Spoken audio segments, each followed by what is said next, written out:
Good morning, everybody, and welcome back to the channel. Nice to have you here today. If you haven't already, make sure you subscribe to the channel. You hit the notification bell so you can stay up to date from Monday through Friday with all of the videos that we post. We didn't have one yesterday, however, but today we are back again. So let's get started. We have on the screen the 4-hour chart for the price of Bitcoin.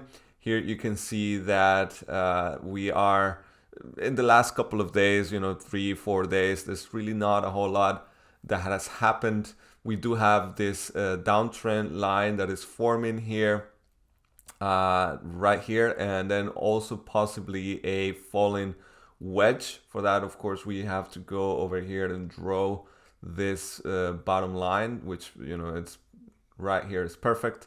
And so that is what we would call a falling wedge. Here, of course, you see that we're struggling to break out of the top line here, the resistance line, which coincidentally was hitting the 100 EMA line, the blue line on the screen.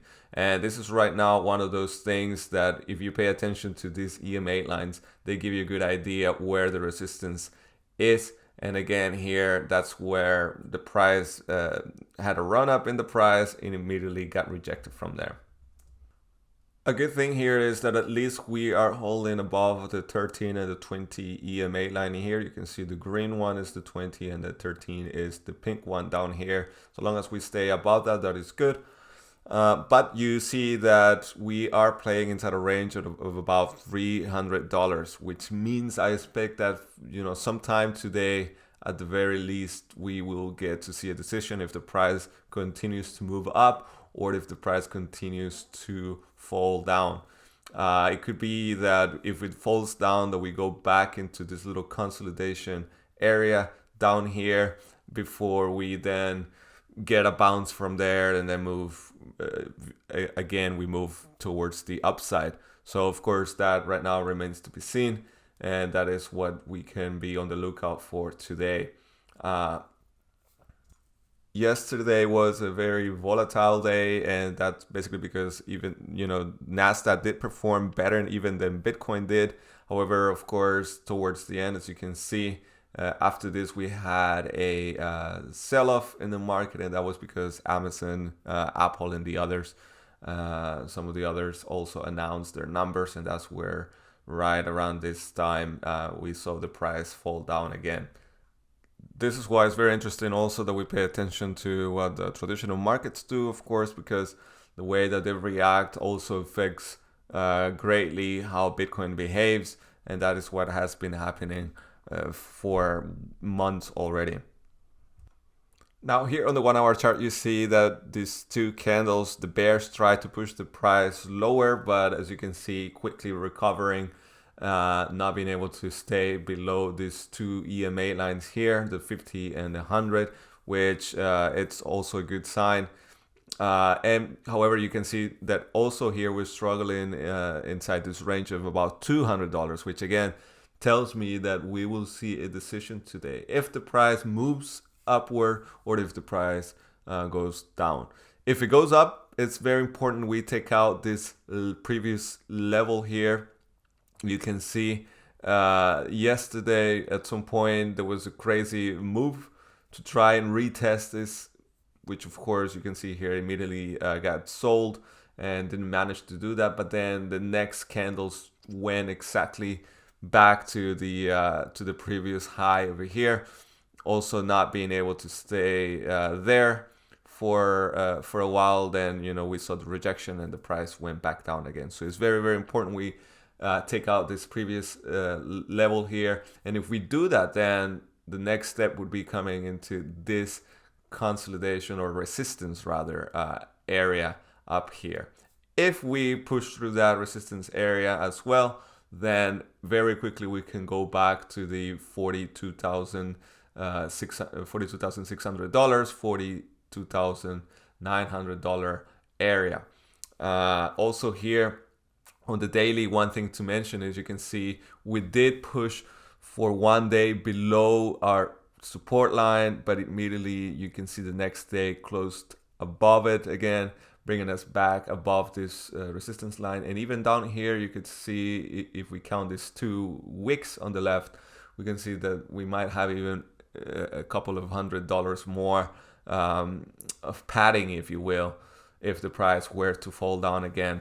So also here on the daily chart, another thing to keep in mind is you can see here that precisely these levels that I just mentioned coincide with where the EMA ravens are. This area here that I just talked about is the one that we have to manage to push through. You see here we have our EMA line, the 20 EMA line, and so we have to first overcome that area before we go and test our 50 EMA line, which coincides right here with our previous high over here on the left. So you see all of this is connected and related, and that is why it's important that we push through those levels. Going back to the 4-hour chart, another thing here, if we do the Fibonacci level retrace, or Fibonacci retracement levels, excuse me,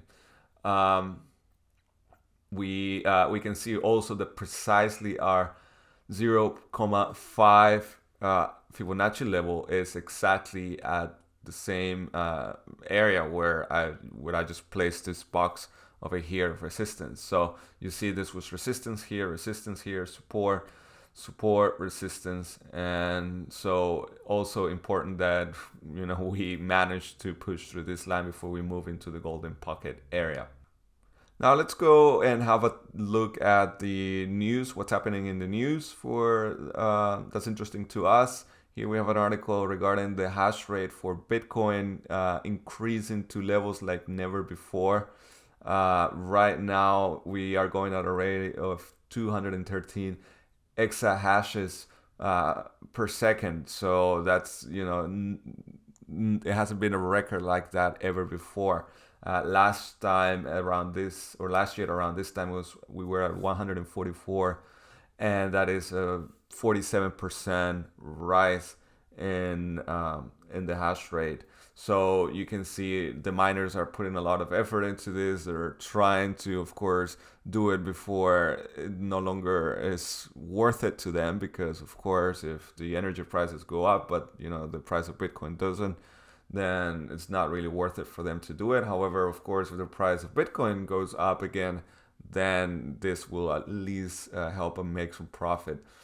Also here in Germany, very interesting, one of the biggest economies in the world, and certainly the biggest in Europe, has a 7.4% of inflation, which means, and I mean, you can see that if you live in Germany, for example, when you go to the supermarket, when you go to get some petrol, whatever it is, you realize that, of course, your money is no longer has the worth that it had, a few months ago or maybe a couple of years ago.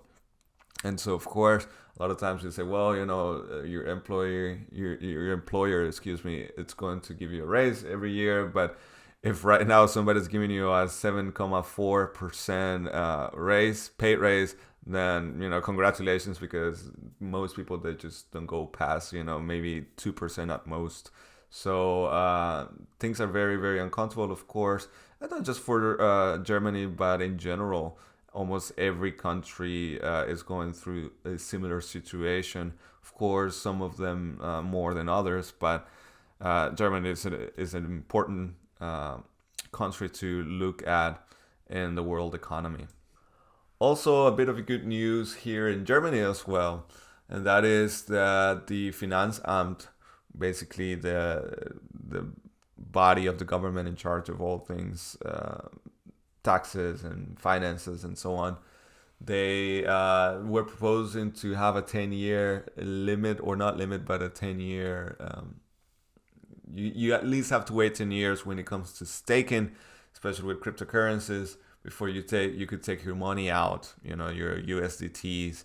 You could then cash them out. You have to wait at least 10 years. That was a proposal. That's no longer going to be the case. This time it's actually just going to be 1 year before you could do that, which is, of course, a bit of good news for those of you who are interested or do this kind of investment. Again, the proposal was for 10 years, which is crazy if you have to wait that long.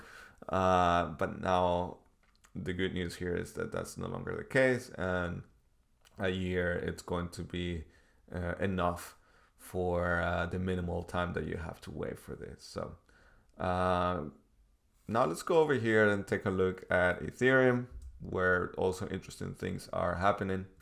Here you can see that again the price went down to test the $2,815 level, and then from there bounced back up, and that means we form what it could amount to a small double bottom. So if we do go back into the $3,000 area, then of course the next stop would be $3,266. And that means if you follow this channel, if you watch my videos every day, you've had already 2 opportunities here and here to open a long position and take some profit. One of them here are almost 8% profit, and then one here almost 6%, 5.7, 5.8. So very, very important that you subscribe to the channel, you watch our videos. And so here is also a downtrend forming that we have to manage and break it. Right now we're struggling to do that. You can see over and over again we touch it, but then the price goes back down. Of course, Bitcoin also helps that happen. If we break that, then again the next step would be $3,000, and then from there the price would continue to rise. If we take out this previous high over here, then the next level could already be $3,266. So here, or actually this high, $3,116, very, very important as well that we get rid of it. One thing to pay attention to again for today, Friday, that is that being the last week of the month, a lot of the short positions, a lot of the put options are going to get closer. Not a lot, all of them are going to get closed today before the week ends, and that of course means we have to see what happens. There could be a lot of volatility in the market, there could be a lot of movement. Hopefully it just means that finally that will give Bitcoin the impulse that it needs to continue to move up. So do keep an eye out for that, pay attention to that. Also pay attention in general, as always, what happens when the traditional markets opened, and hopefully things go better than they have in the previous days. Anyway, that's all that I prepared for you guys today. Again, an invitation, if you are not a member of our channel, make sure you subscribe to it. It's completely free, and hit the notification bell to stay up to date with everything that we post, and that you also like this video so you can help us reach more people as we move forward. Thanks again. My name is Basti. Bye bye.